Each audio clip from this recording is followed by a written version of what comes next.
भगवान श्री कृष्ण ने बताया कि किन पापों के कारण मनुष्य को कुत्ते का जन्म मिलता है। भगवान श्री कृष्ण ने बताया कि किन पापों के कारण मनुष्य को कुत्ते का जन्म मिलता है। प्रत्येक मनुष्य को उनके कर्मों के अनुसार उन्हें मृत्यु के बाद सजा भोगनी पड़ती है।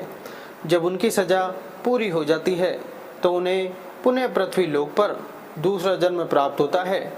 जो जैसा कर्म करता है उसे उसी प्रकार से दोबारा योनि प्राप्त होती है। परंतु क्या आप लोगों को पता है कि किस पाप के कारण मनुष्य को कुत्ते का जन्म मिलता है और वह कौन से कार्य हैं जो हर मनुष्य को अपने जीवन में नहीं करने चाहिए, जिसकी वजह से उन्हें नरक में जाना पड़ता है और फिर उन्हें एक कुत्ते का जन्म मिलता है। हिंदू धर्म ग्रंथों के अनुसार इस धरती पर रहने वाले सभी मनुष्यों को मृत्यु के बाद उसके कर्मों के अनुसार अलग अलग योनि में जन्म मिलता है। कुछ धार्मिक ग्रंथों में यह भी कहा गया है कि जो मनुष्य अपने जीवन में बहुत अधिक पाप करते हैं उन्हें एक ऐसी योनि में जन्म मिलता है जिसमें वह अपना दर्द किसी दूसरे के साथ में बांट नहीं सकते। आज आप इस वीडियो में जानेंगे कि वह कौन से कार्य हैं जो एक मनुष्य को अपने जीवन में कभी नहीं करने चाहिए, नहीं तो उसे कुत्ते का जीवन मिलना तय है। एक समय की बात है, भगवान श्री कृष्ण की प्रिय राधा रानी अपनी सखियों के साथ में अपने नगर बरसाना का भ्रमण कर रही थी। पूरे गांव में उनका इधर उधर आना जाना लगा हुआ था। तभी राधा रानी एक घर के पास में देखती हैं कि एक लाचार कुत्ता कुछ खाने की तलाश में खड़ा हुआ था। तभी उस घर से एक नौजवान आदमी लकड़ी का डंडा लेकर निकलता है और उस कुत्ते को दौड़ा दौड़ा कर मारता है। यह सब देखकर राधा जी से रहा नहीं गया। उन्होंने अपनी सखियों से कहा, मेरी प्यारी सखियों, आप सब अपने अपने घर को चली जाओ। अब मैं यहाँ से अपने प्रभु कान्हा के पास जाऊंगी और उनसे कुछ प्रश्न पूछूंगी। फिर वहाँ से राधा रानी भगवान श्री कृष्ण से मिलने के लिए चल देती हैं। इधर भगवान श्री कृष्ण अपने राजभवन में स्वर्ण से बने हुए सिंहासन पर विराजमान थे। तभी उनके पास राजभवन में उनके प्रिय राधा रानी पहुंच जाती है और भगवान श्री कृष्ण से कहती है, हे कान्हा, जब मैं आज अपने नगर का भ्रमण कर रही थी तो मैंने नगर में देखा कि एक कुत्ता अपना कष्ट भरा जीवन जी रहा था और वह जिसके भी द्वार पर जाता तो लोग उसे डंडे लेकर दौड़ा दौड़ा कर मार रहे थे और उसे अपने भोजन के लिए इधर उधर भटकना पड़ रहा था, किंतु उसे पेट भरने के लिए कहीं से भी भोजन नहीं मिल रहा था। इसलिए उसे देखकर मेरे मन में एक प्रश्न उठ रहा है और मैं चाहती हूँ कि आप मेरे प्रश्न का उत्तर दें। फिर आगे भगवान श्री कृष्ण कहते हैं, हे प्रिय राधा रानी, आपके मन में जो भी प्रश्न है मुझे निश्चित होकर बताओ, मैं तुम्हारे प्रश्न का उत्तर अवश्य दूंगा। फिर राधा रानी कहती है, हे स्वामी, मेरा प्रश्न यह है कि किस पाप के कारण मनुष्य को कुत्ते का जन्म मिलता है। फिर आगे भगवान श्री कृष्ण कहते हैं, हे प्रिय राधा रानी, आज मैं आपको एक कथा सुनाता हूँ जिसे सुनकर आपको आपके प्रश्न का उत्तर अवश्य मिल जाएगा।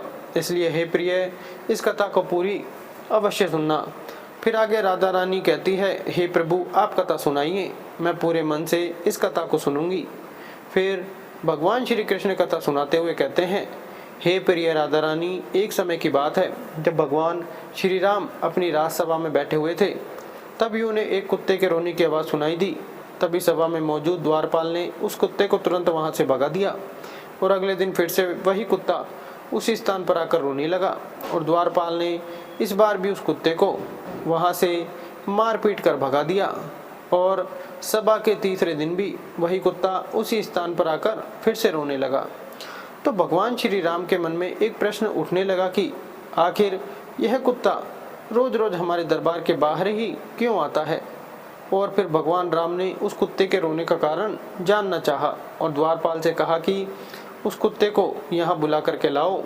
तो उस कुत्ते को बुलाने के लिए द्वारपाल उस कुत्ते के पास गया और बोला, हे स्वान, प्रभु श्री राम ने तुम्हें इसी वक्त अपने राज दरबार में बुलाया है।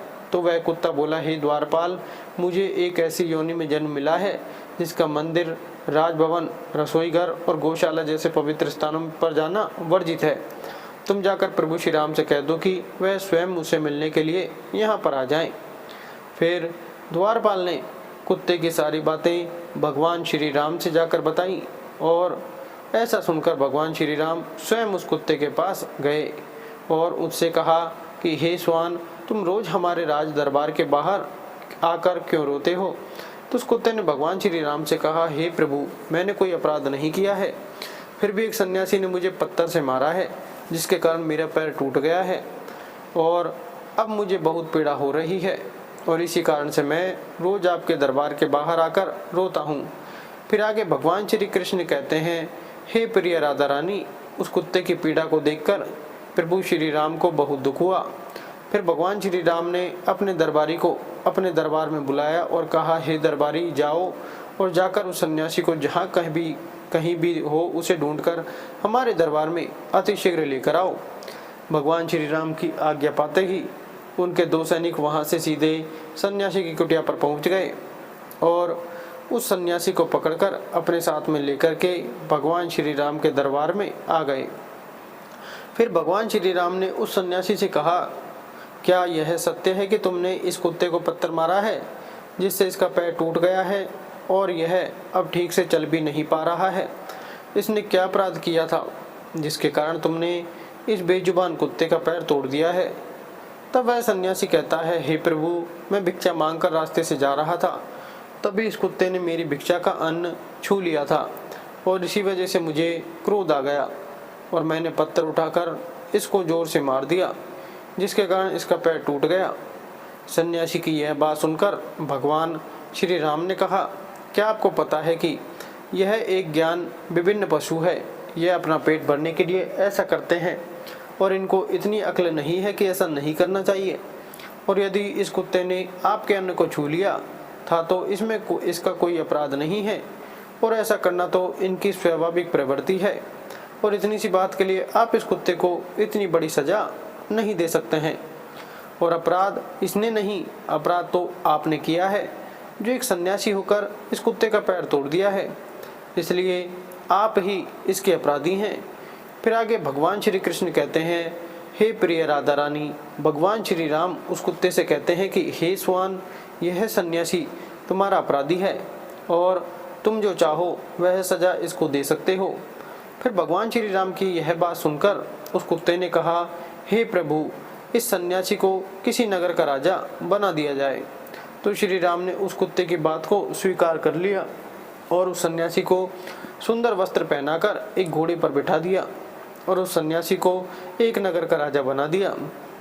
जब वह सन्यासी राजा बनकर एक स्वर्ण से बने हुए सिंहासन पर बैठ गया और उसे वस्त्र भी राजा महाराजा जैसे मिल गए, इतनी सारी शान शौकत को पाकर वह सन्यासी अत्यंत प्रसन्न हुआ। फिर वह मन ही मन सोच रहा था कि मैंने अपने जीवन में कभी भी यह सपना नहीं देखा था कि मैं एक राजा बनूंगा और एक कुत्ते ने मुझे राजा भी बना दिया। सच में इस कुत्ते में अक्ल नहीं है, क्योंकि मैंने उसकी टांग तोड़ दी परंतु उसने मुझे सजा देने के बजाय एक नगर का राजा बना दिया। और यह सब कुछ देखकर लोग बहुत आश्चर्यचकित थे और लोगों ने प्रभु श्री राम से पूछा कि हे प्रभु, उस कुत्ते ने उस सन्यासी को सजा देने के बजाय नगर का राजा क्यों बना दिया, जबकि उस सन्यासी ने तो उस कुत्ते का पैर तोड़ दिया था। गांव के लोगों की इस बात को सुनकर प्रभु श्री राम ने कहा, इस सवाल का जवाब आप लोगों को वह कुत्ता ही दे सकता है। तब सभी लोग उस कुत्ते के पास गए और उस कुत्ते से पूछा कि आपने उस सन्यासी के साथ ऐसा क्यों किया, उसे दंड देने के बजाय उसे तुमने एक नगर का राजा बना दिया।